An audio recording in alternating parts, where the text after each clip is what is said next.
Welcome everyone to this fourth presentation with a very seasoned school social worker by the name of Gary Johnson from Menominee, Wisconsin. And as we start this program today, first of all, I welcome everyone and want to just create a context here.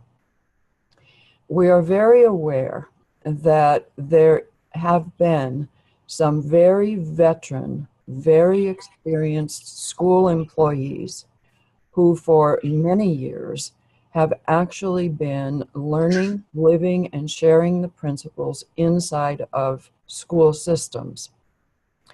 In some cases, such as Barb and Krista, who have already been recorded, their experience began in the earliest days learning directly from Sid Banks. And the array of educators that are speaking today represent an entire spectrum of school employees, some of whom are quite new and did not have the opportunity to learn from Sid personally, but were fortunate to have a variety of really wonderful principals, teachers along the way. So we'll ask them at times to talk about that. And when I look in retrospect, I would say that there have been two phases to the teaching of principles from today back to the very beginning. And this is important for schools because that first phase, prior to the psychological focus in teaching the principles, there really was a formless quality to that, a very personal connection. And we today are seeing a return to being exposed to and understanding what I'll just very simply say was the early spiritual teaching about the principles. And for people like myself who entered as much as 20 years later, I began learning in the 90s. The primary teacher that many of us in schools in that period found really met our needs in being able to take this into school and communities was naturally Roger Mills, who learned from Sid Banks.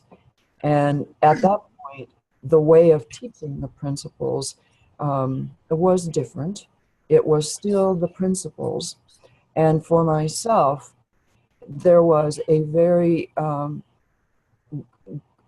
think I want to say a powerful encouragement because it did not seem out of my comfort zone. I was comfortable learning rather much, I think I want to say in the beginning, in an intellectual way, which was being presented by the psychologist at that time was fine. But there was a part of me, an inner life, that all of my life had been strong. And I would today, without much concern, say that was spiritual. I'm not talking about religious, but I'm talking about that formless internal part of my being. And that was with me as I started to learn the principles. So as I began to teach and bring into community, it was not a far stretch to be able to begin to really appreciate the teachings of Sid Banks and to, in my way, bring that internal life, that formless aspect of the principles to the teaching. So with that, I would like to invite you to meet Gary Johnson, who I think we've logged at least 20 years now, knowing and sharing and watching this understanding unfold in schools. So I welcome you, Gary, and I think you do a much better job of introducing yourself than I. It'll be accurate if it's you. So please proceed, Gary. Okay. Well, it's really wonderful to be with everybody and to have this opportunity. And thought I would just kind of give you a little background about how I came to this work. I grew up on a farm in central Minnesota, number 6 of 7 boys, and grew up in a very loving home with a pretty religious background. I ended up growing up in that really kind of cloistered environment. I went to a one-room country school, actually, and I had another person in my first grade, and she moved away. So from second grade through sixth grade, I was the only student in my class. Yeah, so that's kind of where I come from the actual school background, and then in that very warm environment, the things started happening in the world, and I grew up in the '60s, and that whole process of social justice issues and the Vietnam War, the whole race issue, and Martin Luther King being assassinated, and all of those major changes. I was thinking about that last night. I heard the news about Kennedy's death in school, and went about the day, and it really stopped our world. And then the Cuban Missile Crisis, I remember being in the lunchroom and not knowing if I'd ever get home to see my family again. And so there was for that kind of a quiet, kind of safe, cloistered upbringing, things started to shake up my world a little bit and make me aware of the broader world. And so I went off, to college, and decided I really wanted to be in the helping world. So I majored in sociology and minored in psychology, and graduated a quarter early so that I could be out in the world, saving the world as quickly as possible. So I really had that kind of attitude about making a difference and meeting and wanting to do that as quickly as possible.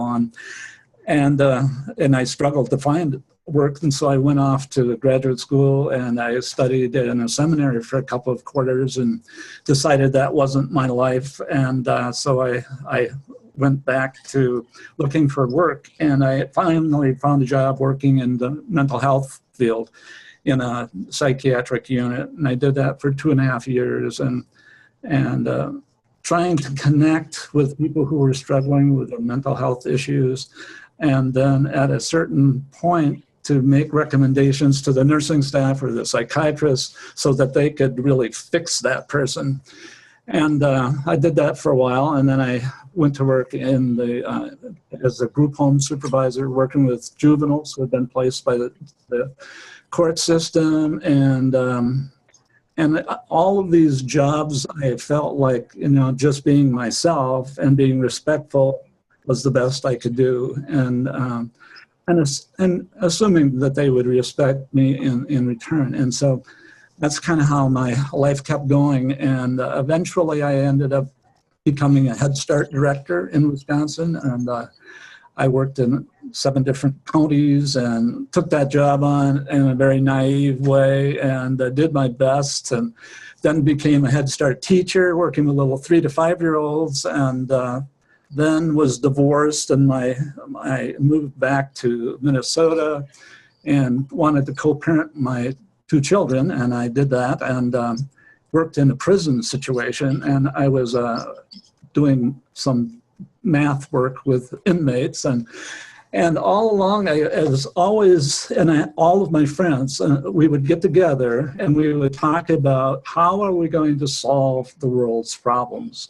That was our mission, is what is the answer to solving all of these issues, and very sincerely wanting to make a difference. And it seemed like it was out there somewhere. The answer must be out there, and we just had to keep looking.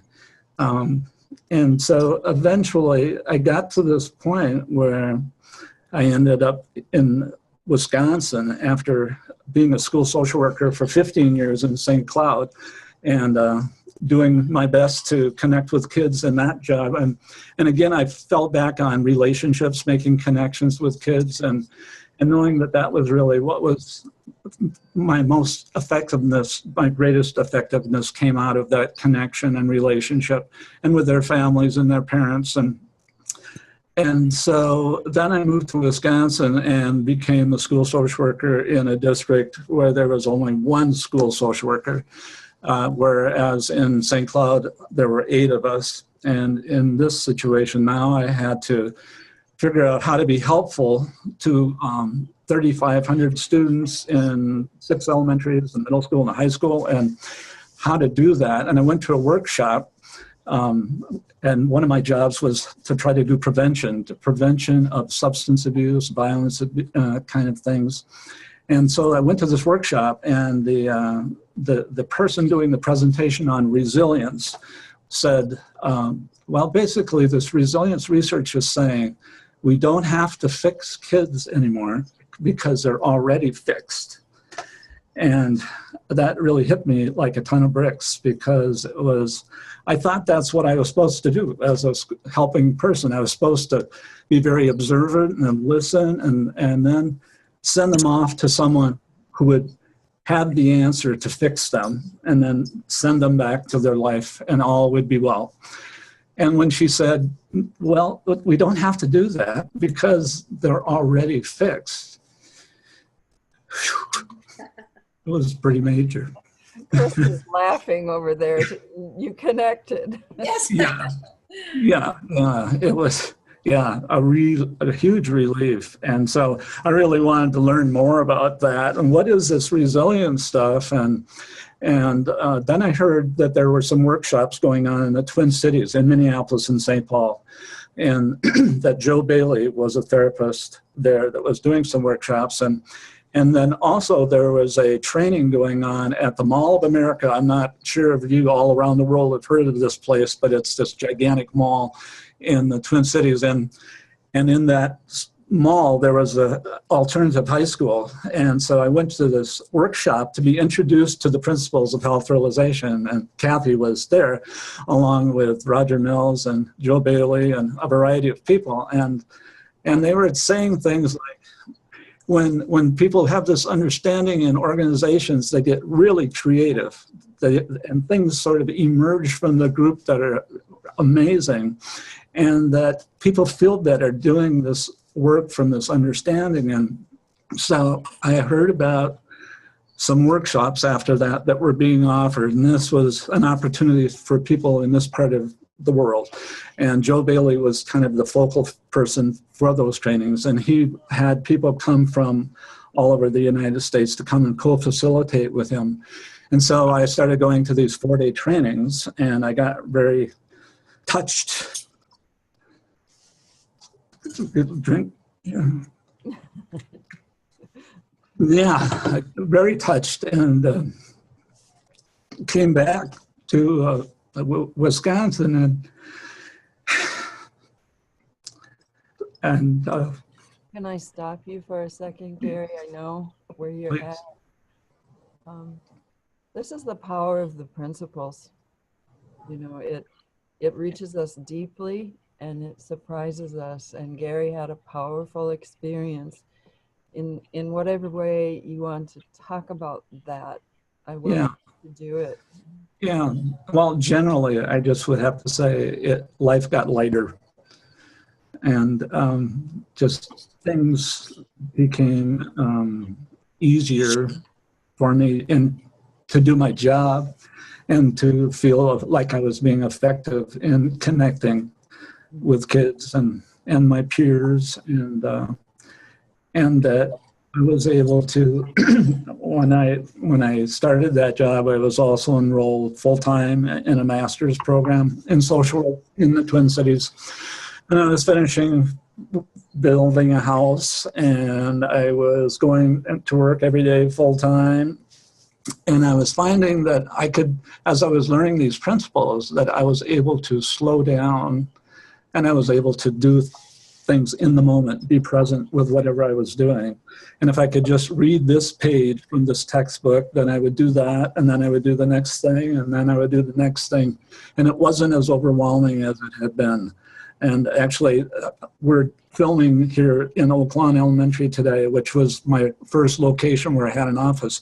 And I remember leaving this building and going out into the parking lot and thinking I knew what I needed to do and rushing off to my car to get to the next place. And I felt like a little fireman with a hose putting out fires. And that was, and then I would remember, no, I had something back in the building I had to run, and I felt like a slinky toy being pulled back and forth. And that's how it was prior to understand. So before I was introduced to this, that's my first year of being a school social worker here. And then as I had the understanding, it was that I could just be in the moment more and be connected on a deeper level with whoever it was I was with. And I think that's the main change that I feel really hopeful for the world, really, is as educators, that we're able to connect with a deeper wisdom within ourselves, and then to be able to share that in a very simple way. And most of it, and sometimes I would be in meetings and I didn't always say a lot, but I know the special ed teachers would say, Gary, can you come to this meeting? And I have this thing that's happening with this family, and it's a little tense. Would you mind just being there? And so I would do that. And they seemed to, and it's something about what I learned was that our presence in that state of mind, and just that alone, can make a huge difference in the outcomes, so that everyone else seems to pick up on that energy, and that there's some sense of safety and a sense of hope that comes when people are in that state of mind doing the work they need to do. So that's my first awareness of how things were changing. As I went on then and was coming back from these trainings, then I would touch base with other pupil services team members, like school counselors and school psychologists and administrators, and I would start to tell them about what I was noticing about my own changes, and that I was able to, I guess, connect on a level where there was some trust and rapport and confidence, and that if it was impacting me in this way, that they wanted whatever he's got. And so they were starting to be curious. And so that was about the time that you and I connected, Kathy, and that began the collaboration with the National Resilience Resource Center, which was happening in St. Cloud, where I had just left and had been going for a while there. And so we talked about bringing it here to Menominee in a systematic way. Mm-hmm. So I remember sitting at my desk a long ways away from your school system, that initial call from you, and you basically described that something had really shifted for you, and that you knew you wanted to bring that into your system. And I mean, it was just amazing because you saw it and then you asked for it. And what I want to, I think, highlight here is that the fact that you were inside of that school system meant that we didn't have to worry about how would we get you paid, how would we have authority and authorization to be able to go forward. And it really, for me, even today, is a very good example of the power of being able to work, and I'm going to say inside out, Yep. mean that it's not valuable outside of the school system, because you heard things outside of the school system, but you were in the system, and that probably speeded the process by many years. Yeah. So please continue in the school system. Sure. You started. Yeah. So then we started some trainings, and that was in 1996, actually. So it's been 20 years now that this work has gone on within this school district, and as you said, the broader community. And so we went about it in a way that made sense to us at that time, and slowly and strategically brought in administrators. And one of the things I thought was really helpful was connecting with the resilience research, and that knowing that in education, people really respect a research-based approach. And so having a way for us to go to the administrators of the school district and community and say, this is based on some research that has been going on for a very long time, and it has that level of substance, but it also has the personal, and to be able to start to tell those stories and to affect change that way. So then we slowly started the training process with people who seemed open to it, like the pupil services members, pupil services team, counselors and guidance people. And then we slowly just started inviting others into that training process, and then had moved into working in with people who really wanted to deepen their understanding. Then it was possible to offer some advanced training options for them, so that they could go deeper with their understanding. And as we know, those of us who've been exposed to this understanding, that the deeper we go, the deeper I go with my understanding, the more naturally it just kind of flows in whatever it is that I'm doing. And that's really the impact that is most powerful when it's coming from that personal understanding. And that's something we've really stressed throughout this whole process, is that it needs to be just taught from what you know for yourself to be true. What has made a difference, what has impacted you, and share that, and that people will resonate with that. Kids, they say that kids and dogs really can read what's going on, and it's really true. They'll see right through you if you're not authentic. And when it is authentic, it's very powerful. And so go ahead, Kathy. Did you have? Please continue. What's that? With your I do have a question that maybe would help people understand what that looked like inside of your system. Okay. We're the single school social worker for 3,500 kids. Right. And as usual, there's a real propensity for classroom teachers, when that service exists from another school employee, to refer the student, in your case, to a student assistance team that would consider what might be done for that student. You were also involved in the IEP processes, planning for individual special ed students. But can you talk a little bit about one-on-one, your encounters with students that came to you, usually by referral? Right. What was that looking like? You know, if I had been inside of your office, what did that look like? Mm-hmm. Yeah. Yeah, it looked different every time, and that which became the wonderful benefit of this understanding is that I know that my best ability to connect and to hear and to understand what the need is. In some cases, we talk of it being a blind spot, maybe that child is having, is for me to establish rapport and to have a connection. And in that process, begin to ask them to try to help me understand what was happening, what brought us together. And so it would always be based on, whatever that was. And so, but the common thread throughout was the rapport, the listening, the connecting, the genuine interest and concern.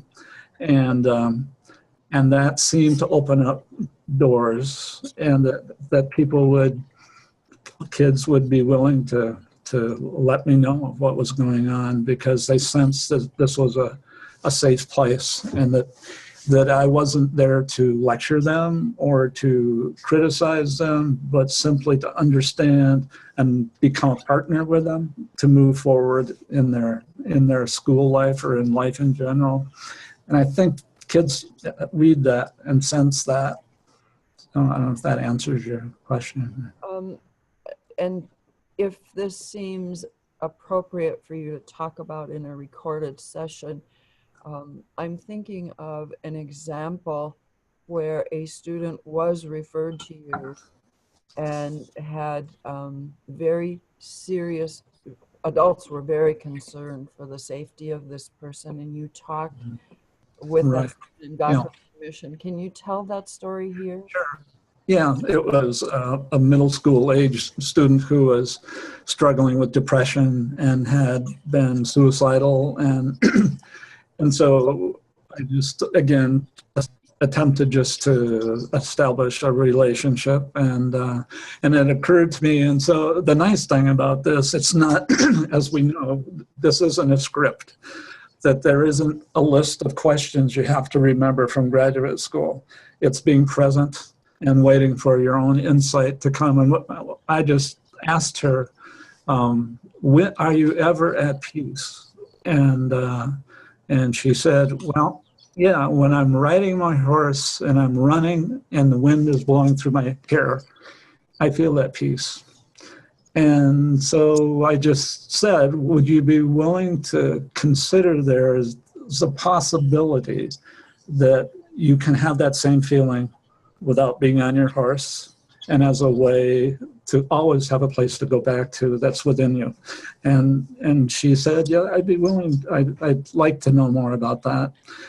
And so we proceeded in that direction. And so it was based on what was making sense to me in the moment, and what was meaningful to her, and what she could really relate to.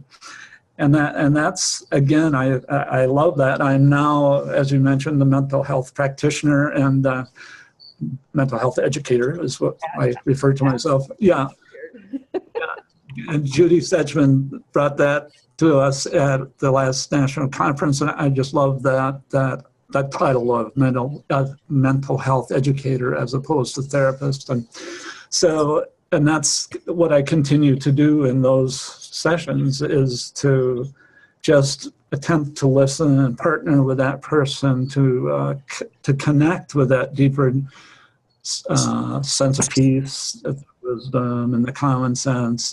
Anyway, so it's an adventure every time, and it's like, yeah, it's wonderful. I think, yeah, there's, I remember Roger Mills saying that he loved this understanding because it allowed him to fall in love with people as he got to know them. And obviously we know that what that meant, but it's just a great opportunity to connect on that level with people and to watch them bloom and move forward in their lives. So yeah, so that's that. As an individual and going into special ed meetings, again, it was always about being able to look for a common sense solution based on being able to listen well and have a common language. That's something I guess I'd really want to stress too, is that not only within the school district, but we've also included community agency people in these trainings, 4-day introductory trainings. And so that would be a social worker, perhaps, or public health nurse, or law enforcement person, someone from the clergy. So everyone comes away with some common terminology and common language, so that when a family comes to the school for a special ed meeting, they may then go to Human Services and hear their social worker talking about their state as well, and helping to develop this common reference point for the whole community is very powerful. And yes, so we're building on that. Yeah. One example of what you're talking about comes so clearly to my mind. And if we go back to the very early days in these 20 years when people were beginning to learn and do their own teaching in whatever job they had in the school system. And I'm thinking of that small elementary school in Downsville. This is a set of school buildings, of course, in different parts of this rural area of Wisconsin. And I'm remembering when one of the school counselors for that building ended up sharing a story about how a child had been in their school And I believe the 5th grade teacher there had been teaching, this is Barb, Yep. doing her wonderful teaching of the principles in the way she only could do it. And she actually, would develop curriculum and teach kids and live it with them and all of that. And then the school counselor came in to the meeting, and it was kind of a small leadership team meeting that we were having for that building. And someone from the county was also a member of this small group. And the county social worker was just listening to the social worker talk about a situation. And it turned out that the social worker from the county had the rest of the child's story. And it went something like this. The county social worker was working with the parents, and the parents came to the county social worker saying something that basically amounted to, can you teach us more about what our child is telling us she's learning? Yeah. And all of a sudden, it was like the lid was off, because we began to realize that in this very small rural area, this systems approach was actually affecting real people's lives. And just as the adults had been captivated by discovering their own innate health and how they operate from the inside out. However, we talked about that. The children, if they got it, were excited enough that just like the adults, they tried to pass it on to the people that mattered in their lives. And in this case, it was happening at the dinner table. Mm-hmm. And then it was because of that child linking that the professionals who were serving that family started realizing, oh, we have this in common as we work with this whole family. And I mean, this is so many years ago, but I remember it was like gangbusters. My goodness, this child has been a link in the system. And, it doesn't always work that perfectly, but there you sit in a middle school today, all these years later, and the people that know the principles are still in their way sharing. And I think subtly this interconnection does happen. Yeah. Yeah. I was at the local food co-op the other day, and this young man in his 20s came up to me and said, "Do you remember me?" And he had been, one of the efforts is to work with middle school and high school kids in leadership trainings, and they're the leaders, the resilience leaders that are referred to, and we do a day-long intensive training every spring and fall. And he came up to me and said, I was one, and I remembered him. He was in that leadership group, and he said, I've been kind of dealing with some depression in my life, and actually I was able to help a friend who was struggling with their depression, and I don't know, he just said it was based on what I gathered and what I learned about how I operate. And so I just want to tell you, I really appreciate that opportunity. And so that was very nice. And so there are moments like that that come up where that rippling effect is a big theme of all of this, that it continues to ripple out, and we don't know where it's going to end. But we've also go ahead. We've also included work with another school district in our county, Boyceville School District, and I know that there's Deb Bell, I think, is going to be doing some presenting in the future, and so they've also been doing a lot there. So it's sort of expanding within our region a bit, this understanding and work, and so that's also going on. And we also have been working with families to some degree and doing some parent classes, and we have these advanced people within the district who there's like 45 of those people who are now available to do family classes as well as groups, and just applying it within their own daily work. So, and that includes people from the community as well. if I could just take us back, just when you talked about the ripple effect, Yeah. I'm remembering, in a way, in retrospect, this is a funny thing. We happen to have in your district a substantial long-term grant that allowed some things to happen that might normally not be possible.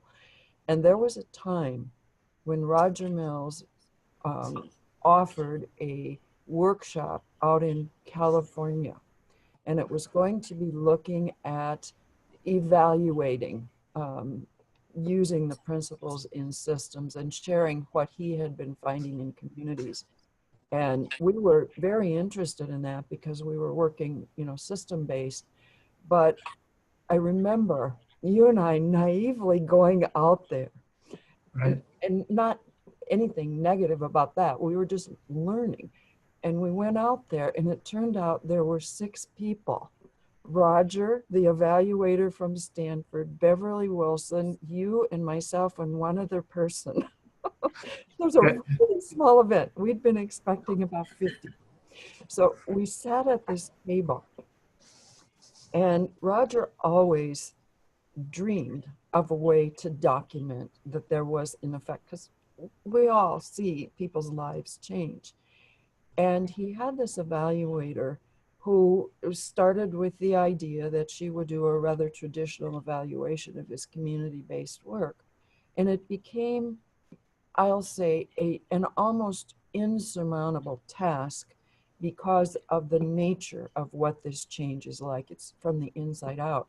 But this evaluator didn't give up. And I remember her sitting there saying, I finally hit on the idea that I needed to try and track the ripple effect. And I think it was a really valuable thing that could sometime be Mm. tried in other areas, because we saw the ripple effect in Menominee, largely because we're a small community and people bumped into people and could say, my goodness, I saw this. But what she did as an evaluator, I remember, was to first interview some of the people that Roger had trained and take their narrative stories. How did you change? And then one of her questions was, and who did you share this with? And can you help me get connected with that person? And can I go and document a bit of that? And she was able to go back not just 1 ring or 2 rings, but sometimes further than that. And I'm just thinking that just this little point about the ripple effect is important to remember, because we often get so focused on just the individual. I recall a family in the rather recent years, and you might choose to speak just about this a little bit, where it started with one family member coming, and my goodness, how many did we end up having without describing who the specific family was? Yeah. Yes, it was from another community as I think it was initially just the mother, and then and one of the children, and then the grandfather came, and then another of the grandchildren, and it just continued on, because people that have been touched deeply, and that's why the grounding and the personal understanding is so powerful as we begin to change and to feel better and hopeful. That really touches people, and people want that same thing. We all want that. So yeah, One it's of really the conducive to that. one of the striking things about that intergenerational Mm. story was that it was so important that the people who were in the first training Yeah. had a language that the people in 2, 3, 4 trainings later were also being taught. Mm-hmm. And I just remember one story of somebody just um, recounting something that amounted to like a family reunion. And there's a grandfather, and I'll say a young probably a great-grandchild, if I'm remembering this right. And the grandfather and the very young great-grandchild the grandfather wanted to talk to the very young family member. And luckily they had the words. So Yes. the understanding, and Yes. I mean, that's powerful stuff when you start touching the natural system that comes just from families. Absolutely. So, yeah, I think at this point it might be helpful if we invite Krista to think about a comment or question or insight she might want to interject into this discussion. You and I have long history, and I can get excited and Yeah. down the path, and I want to open it up here for you and Krista to chat back and forth. Krista, does something come to mind for you?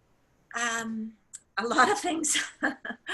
Again, I just love how I met Gary briefly at a conference, and that was great, but we really don't know each other, and different communities, different countries, but the Gary's experiences remind me of some of my experiences, and probably vice versa.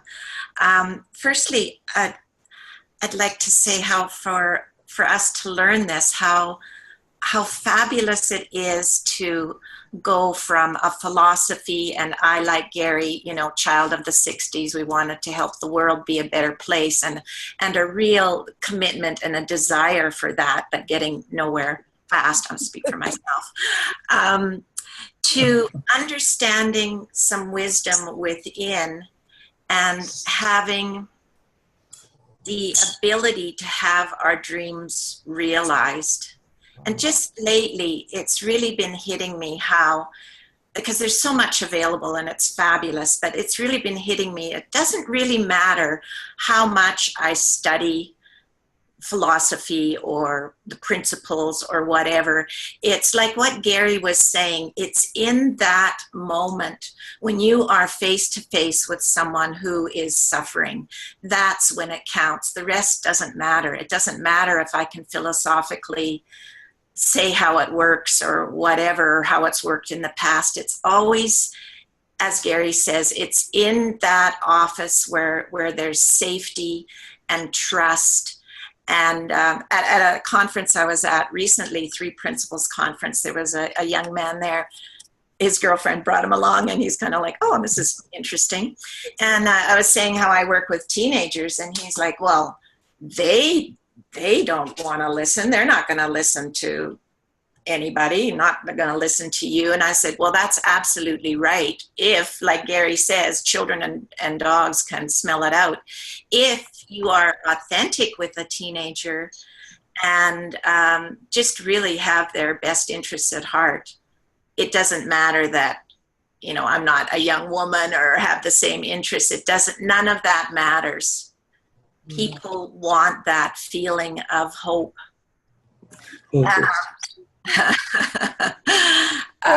I'm laughing, Krista, because there was one instance where I was actually in a community boys and girls club doing a little I was doing evaluation actually, and all of the participants were extremely diverse and very young, 13, 14, 15.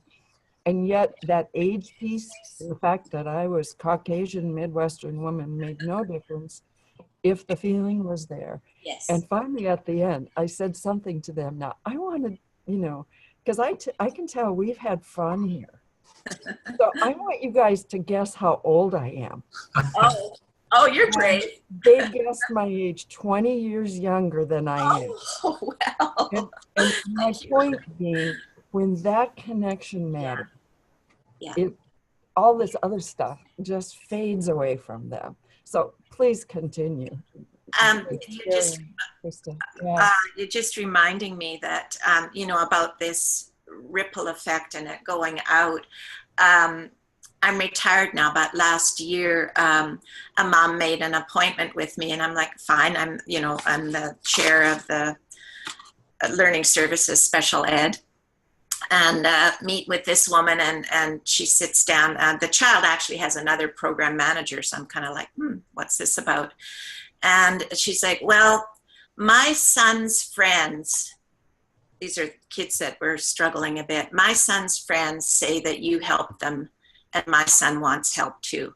I mean, it really, the word gets around, like you're saying, people want to help each other, like the great grandfather and the young child. And I was just looking at some things I've saved from long ago, and was reminded of a kindergarten teacher that came to one of our little 3 principles sessions.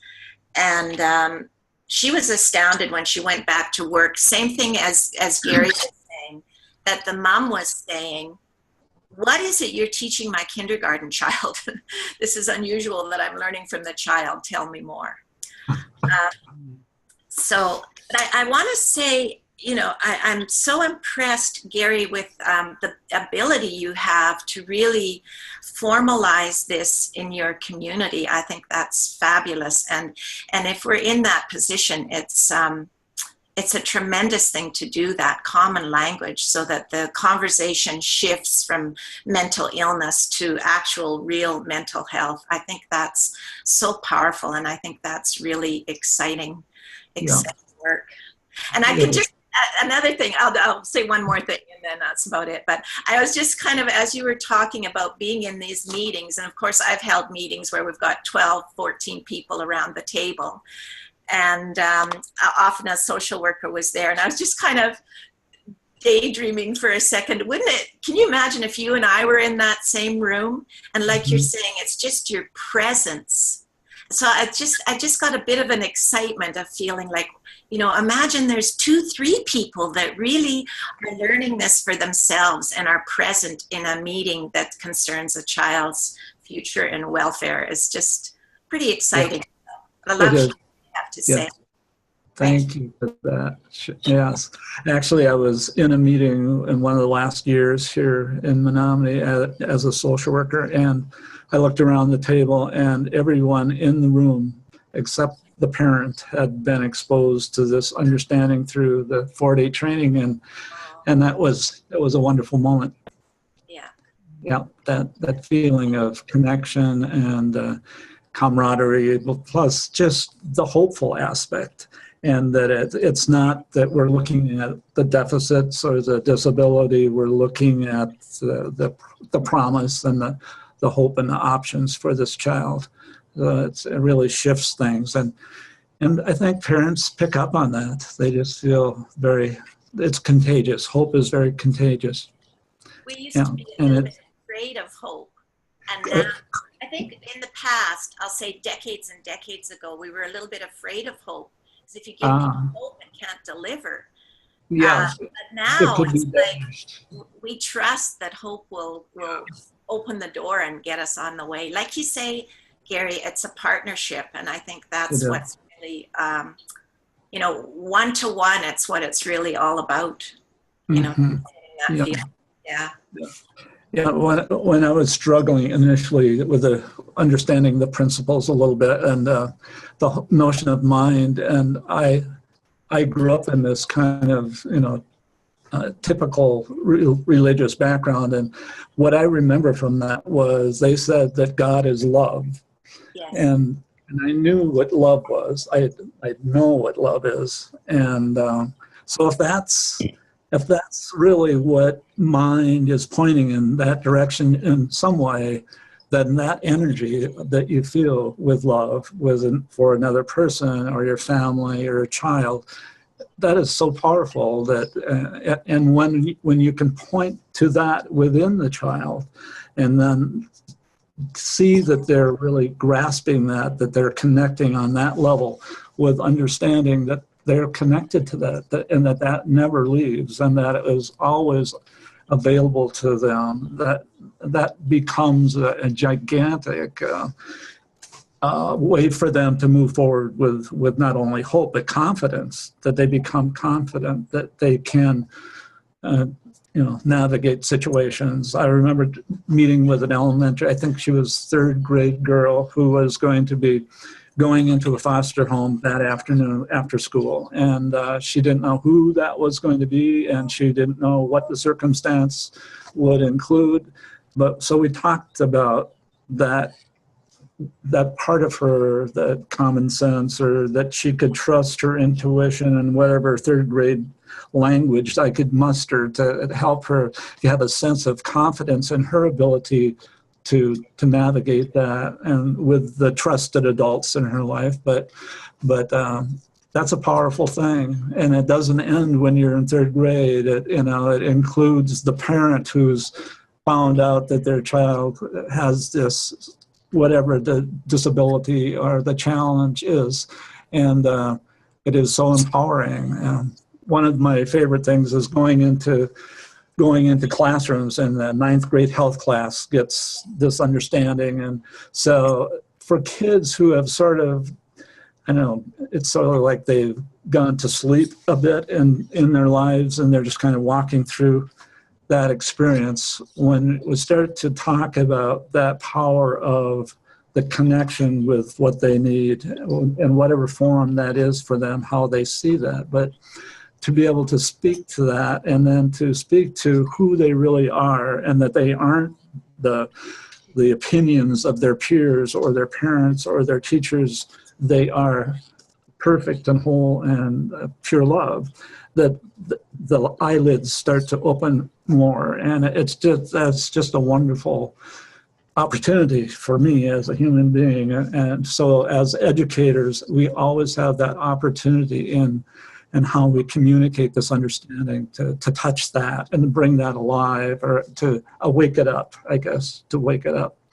So yeah, I love that part. Yeah, I mean, it gets so powerful, and you have lived this. Gary's the one who, just said that one day on the phone, as I've told you before, when I called and asked him how he was. He said, "I'm just living in the joy of gratitude." I mean, that's his experience of life, kind of forever, up and down, I expect some days. But it brought us to this series, and I would like to have the rest of you who are participating today begin to think about questions that you might like to pose or raise, or comments to make. So I'm going to be watching for you to raise your hand. And if someone is interested in that, please do so, now. I'm really good at spotting, how your heads have been nodding, and if you're with this. So I will call on some of you, and some of you are new. I'm very curious to hear your perspectives. And I'll just pause just a second, take your opportunity to raise your hand, and then I'm going to move on and ask someone. Marika, might I ask you to consider offering up some comments here, and I will unmute you if that's fine. Hi, Marika. Hi.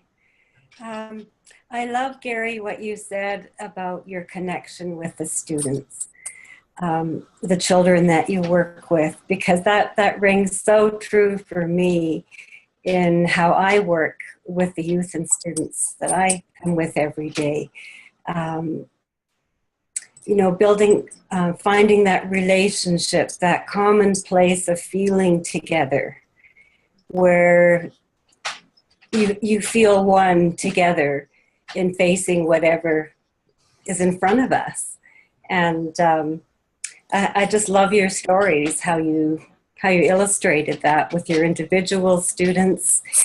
And to reiterate what Krista said, it's lovely how you've had the opportunity and the position to spread this in your community.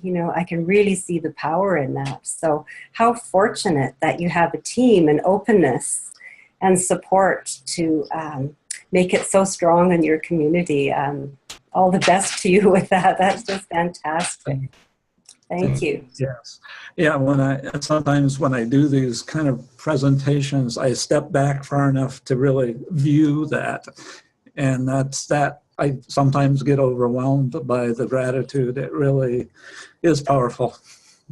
But we all have that opportunity, and that's the great thing about it, that it's something we can share based on an understanding. It's not something we're convincing somebody to see it our way or a philosophy. It's simply how we operate. And as we do that, wonderful things happen.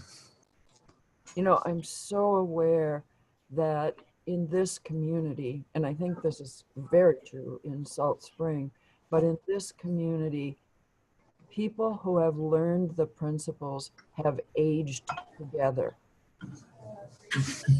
And that's powerful, because with age and maturity in your understanding and experience with the principles, it's not as upsetting as it might be when we see what is typical, at least in America, of regular changes in school administration. I think the research says about every 3 years, the superintendent for a district, the one at the very top, is gone.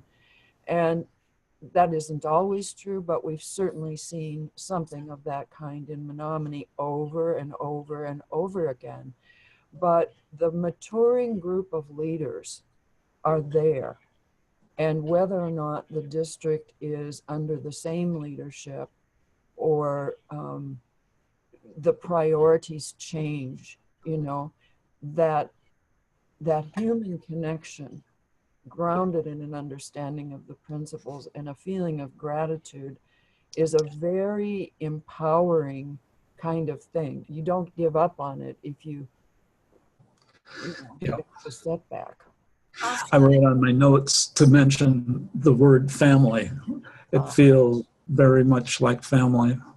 And as we go deeper, especially in those the advanced training opportunities that we've had, and I don't want to forget to just acknowledge the technical assistance and the training that you have personally provided, Kathy. And not only that, but someone I could, when I did go there in my thinking and get worried about, are we going to be able to pull this off? Is the next superintendent going to blow this out of the water? Is the school board going to get concerned and try to put an end to it in some way? I could always call and we would talk it through, and then I can settle down. And so it's that kind of support from outside of the institution that was also critical. But I think it also comes down to nurturing leadership from within, and for the actual teachers, the educators to be in a position to become grounded enough to be a role model, or to be an example of the effects of this understanding. And that really has a powerful change agent built into it. Might I invite someone to raise their hand? If not, I will begin to invite you to do so. And Vanessa, if you are there, I am so interested to hear both what drew you to this today and what comment or question you might offer. So if you're fine with that, I would like to unmute you and give you a chance to comment with Gary. Welcome. Hello, thank you for having me. I'm speaking quietly because it's quite early in the morning and I've got family asleep, but I'm here because I am relatively new to the 3 principles. I was introduced about 18 months ago, and it totally transformed my life and has been transforming the lives of my clients. And I'm now starting to take it into school. So I'm working with high school students and bringing it to them. And it's very new. 3 principles isn't very well known in Australia. And I just really wanted to deepen my grounding and learn how you all have brought it to your students. And I just wanted to learn from your wealth of knowledge. And it's been really lovely listening to you, Gary, talking about your experiences, and you, Kathy, and you, Krista. So it's been wonderful. Well, yeah, and I guess, there are resources now that were not available when we were just beginning this whole process. And I know that Kathy has mentioned her website, the National Resilience Resource Center, has lots of information and tools and very nice things that be helpful. And I think, but the other thing that happened for me at least is as my grounding got better, my insights just happened. And as I would think about what is it that I really want to share, and what is the teaching point that I want to bring to this class, if you're doing class presentations or whatever, and so as I reflect on that, and then the nice thing is I've had other people to generate ideas with, so it's not I didn't have to do it just by myself. So having partners in the process is really helpful.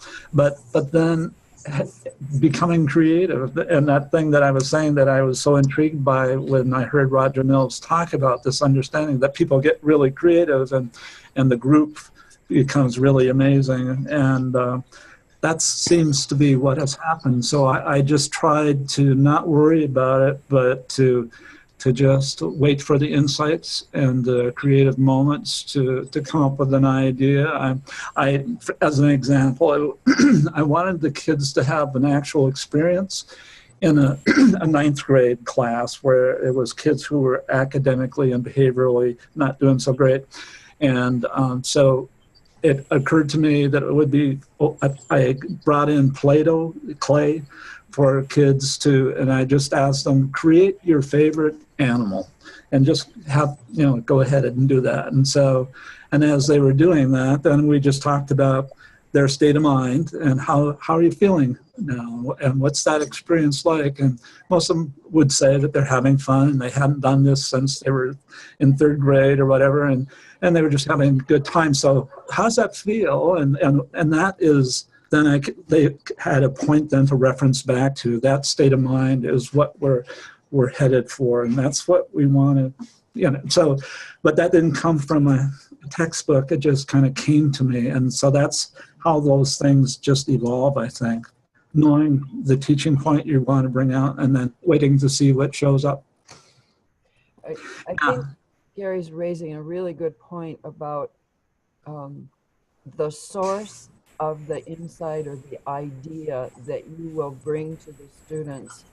And as long as that's coming in from inside of you and you know it will work, you just have that certainty that you understand that this will help you accomplish with them, and you're willing to give it up in an instant if it seems not to work that day, and then you go with whatever occurs to you in the moment. That makes a huge difference. At the very first, and I'm thinking of a particular teacher who was also the union president for this whole school district, so a powerful, very tenured elementary teacher who was not afraid to speak her mind. And we were laying out a number of days to do teaching and training with her school and the teachers there. And she was just adamant, almost rude. Just give me the curriculum, give me the activities, and let me go in and do it on Monday. And that really is not how this works. It's a different thing. I also believe, and I'm in the minority, except when you're inside of a school building, people do want and need activities, but you march in from the outside with activities and you do not have the grounding that's beyond those activities.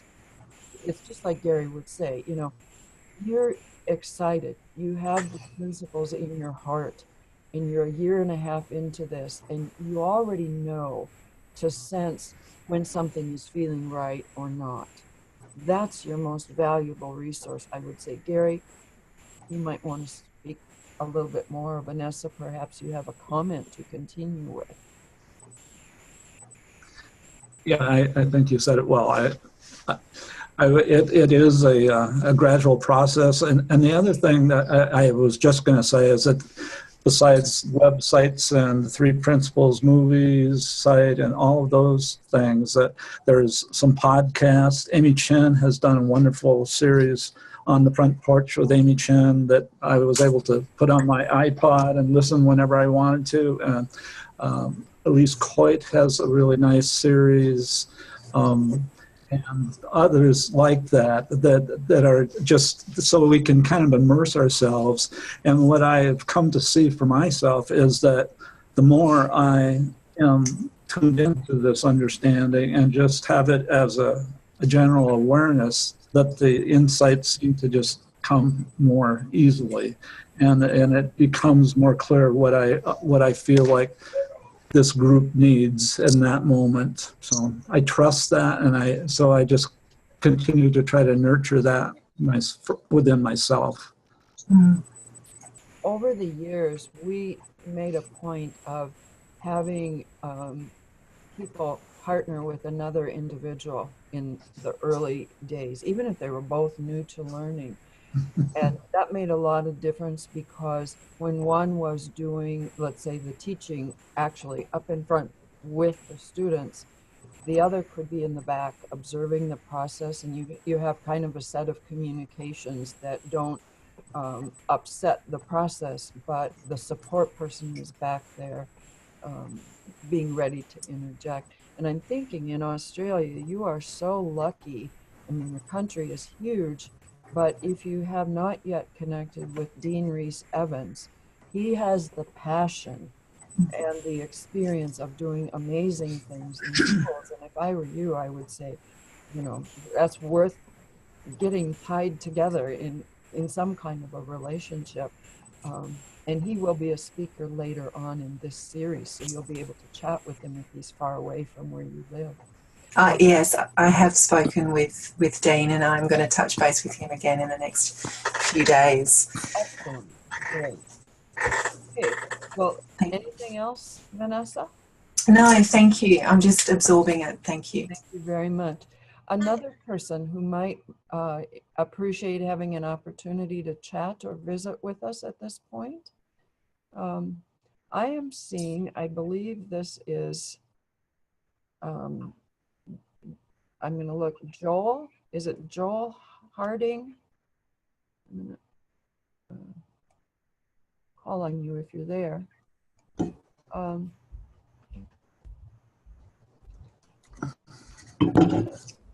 The person who is showing up as Harding, are you there, please? Okay, perhaps not. Oh, I see an interesting person I would love to. Amber, I know you didn't want to probably get put on the spot, but I've heard of you for a number of years. And if I might be able to ask you and perhaps Gary to have a bit of a conversation.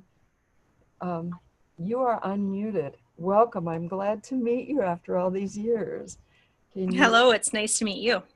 Thank you. Might you just tell this group who you are? Yeah, my name is Amber, and Gary was my stepdad when I was younger, and my mom and Gary have since separated, but he's stayed in my life this whole time, and Yes. He's been an inspiration to me and a role model and just a great person.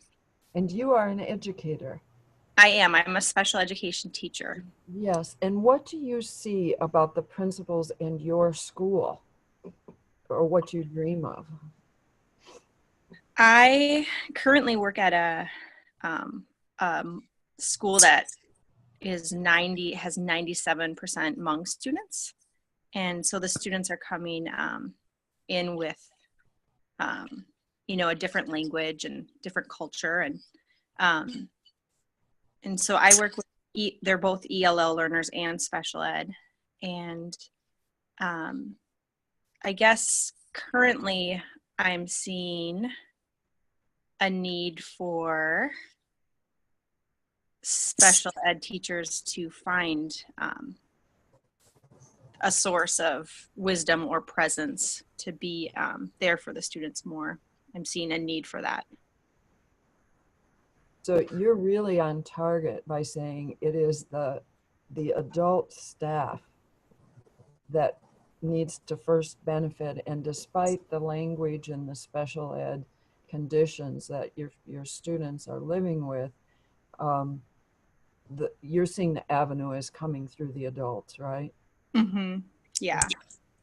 And Gary, you might choose to. Yeah, I'd love to. Yeah, it's Amber is one of the blessings in my life, and to have her be still in my life is just a wonderful thing with her husband and her son, my grandson. We have a lot of fun together.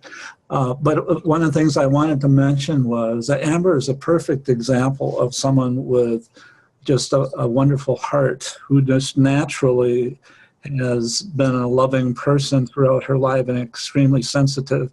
And so for that kind of a person to be able to then come to an understanding that starts to give a bit of a framework to that loving being that she naturally is, and then to be able to have already that rapport that she has with her kids. I know they love her and that the parents trust her.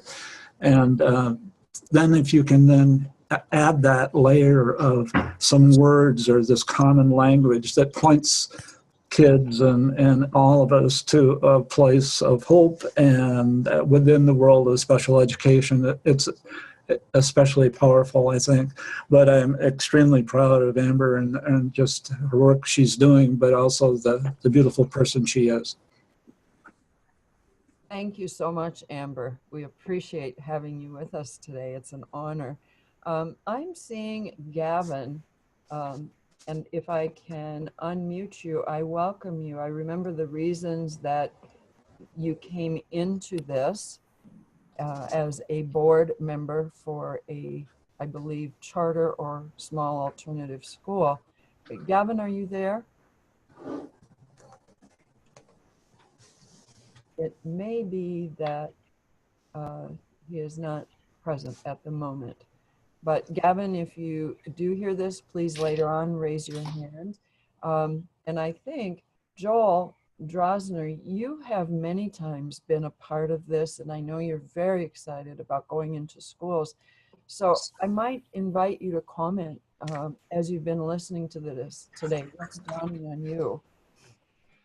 You might. In fact, it looks like you did. I did, yes. Well, I'm really possibly the newest bee to this whole thing. Maybe I'm fine with Vanessa for that honor, but I just recently hooked up with through the global community, two possible programs to bring to schools, and I've been looking to find opportunities to do that. I do have some feelers out to the Boys and Girls Club locally to do possibly a 12-week program, and also some other schools. And I just switched over from an instructional video that I was watching with Brooke Wielden-Reese in the Cypress community. Yes. I switched over to this for encouragement because I felt so overwhelmed. They were just going over the lessons. Yeah. And I don't come from the world of education. I've been a life coach for about 1.5 years. I've been with the principal since the end of June. And I spoke at a high school as a one-off sort of thing the other day, which was great. But the idea of going in to give 12 lessons and now bringing in materials and Yes. dealing with stuff that seems way beyond my ken, I'm in a state of great overwhelm. So I came here to cool out from the instructional video and just get some spiritual encouragement. Thank you. That is so wonderful. Your health is speaking and you are here. I'm going to invite actually Marika, Krista, and Gary. And Marika, if you choose to get into this, feel free to raise your hand. But he's literally asking for that internal encouragement. He uses the word spiritual encouragement so he can keep going forward. And what would you offer up? That's a wonderful question. And I'm going to unmute you, Marika. So it's Gary, Marika, and Krista that can speak Thank up. you. Well, what comes to mind forefront for me is the source materials from Sid. That is what has inspired me the deepest since the beginning.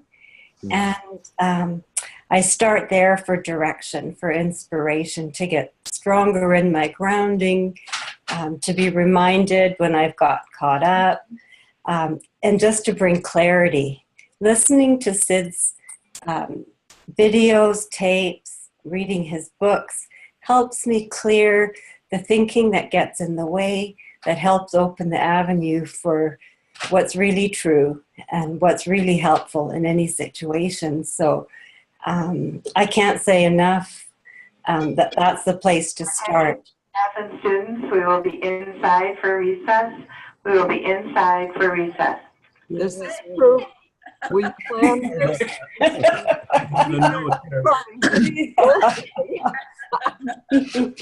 We'll be inside out for recess. Marika really pointed to what I would say is the foundation. Although there are many places we can turn, but for your own personal strength, she's pointing in a good direction. Gary, what might you offer to Joel?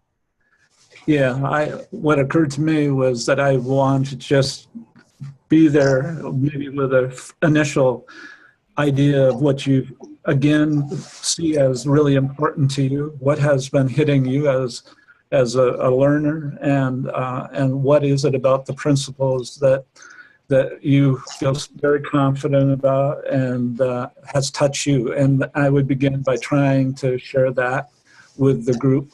And I wouldn't worry so much about the 12 sessions, but to begin with that first session of just being present. And maybe it's just a very lighthearted kind of time. Again, establishing rapport will get you a long, long way.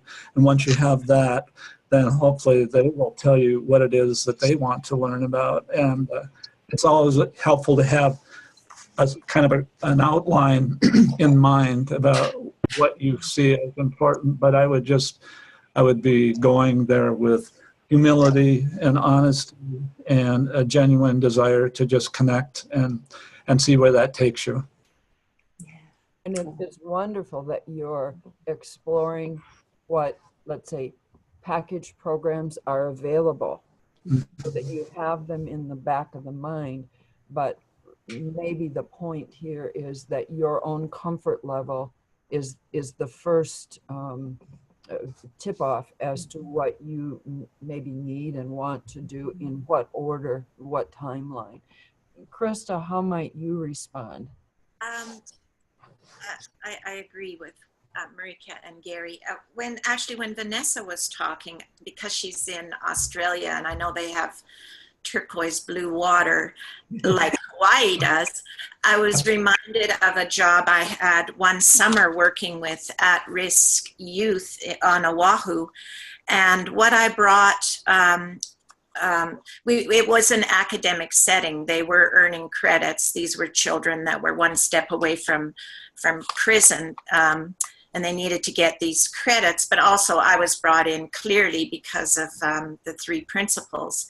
And what I brought with me was second chance on audio. I wasn't exactly sure of the reading levels, so we had that on audio, and it was boys plus one girl, so maybe 14 youth that were all struggling for whatever reason. That was such a beautiful experience. And I gave them paper and art pens, and I would play a little bit each day of second chance audio. It's professionally recorded by an actor a Hawaiian actor. So you really get the lovely feel for the culture and the setting of the story. But more importantly, those points that are hit in second chance are just fabulous. I mean, we had to do a novel study, and we're building vocabulary, and we're discussing and responding and all of that. but the changes that came about so easily for me by just playing this little bit of a recording each day was really the basis of the change for that program. Also, one year I was a grade 9 English teacher, and Dear Liza had just been published, and I used that as a novel study, and again for credits, reading, writing, responding, and so on. And that was a really beautiful resource that's written by Sid as well. So and if you're coming in as a person like you are, Joel, yeah, you don't need, us teachers, we're like lesson plan kind of crazy. It's part of the job. We have to do that, and we do that in our head. We just, at first it takes a long time to create one, and then we just naturally do that. I'll use my husband for an example. He's more of a he's new to education. He comes from business, and he's way more relaxed and informal than I am. So when he goes in, and he's now hired to be part of, they're calling it Bob's Boys. He's hired to work in an elementary school with this group of boys that they feel are struggling. And he just really goes with that feeling, and he maybe has one talking point in mind, and then you just kind of see where it goes. If you have one thing in mind, and then the beauty of it is those children or that group of youth, they're going to add so much that one talking point might last you 3 sessions. So you just kind of rest and trust that they're going to give you a lot of what are they interested in, and what do they want to know about. So it makes it really, really fun. And it's almost like the more informal for a situation like that, where you're not earning credits and don't have to be graded, it's almost the better. Then it can really, as you're saying, Gary, it becomes more lighthearted. But so, yeah, looking after ourselves and then just going in a simple way, I would say. Yeah. But those 2 books of Sid's, The Second Chance on audio, and then Dear Liza, which is a children's books, I've been very, very happy with those resources. I'm reminded, Joel, of a Boys and Girls Club where they were part of a community multi-year process like Gary has described, and the staff had been trained. They did understand the principles factor before we started working with kids. But they got the idea that they wanted to do a girls' lunch group. You have to find a time at Boys and Girls Club, when they're going to do it. It was early evening, so they had the funds to bring in food, and the girls were both eating and participating in the discussion. And at that time, the resource that was most comfortable for them to use was Amy Chin's The Spark Inside. And the girls wanted to be able to have their own copy of the book. The staff person facilitated the discussion, but they went slowly for a number of weeks, just reading and talking. And then the girls ended up asking to have that continue. And I'm remembering with Gary, he did you remember that training, the first one, not training, a youth group that you did at an alternative school. And we were very ambitious. We thought, oh, you go in and do this because you've been doing so well with adults and you do well with kids. And we decided, let's evaluate this. Well, the problem was that the evaluation tool wasn't suited for what was happening in that group. And so he knew he was having good results, but it wasn't showing up on numbers. So we learned, cool our heels a lot on evaluation before we're ready either to do it and so on. But I'm going to stop there because I want to encourage you to keep on going forward and applaud you for having come on today saying I'm here for encouragement.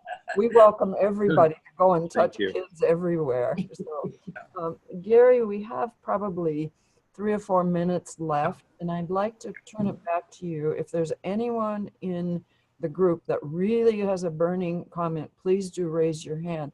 But Gary, these last minutes are yours. What might you like to say in retrospect that maybe you haven't said or want to explore?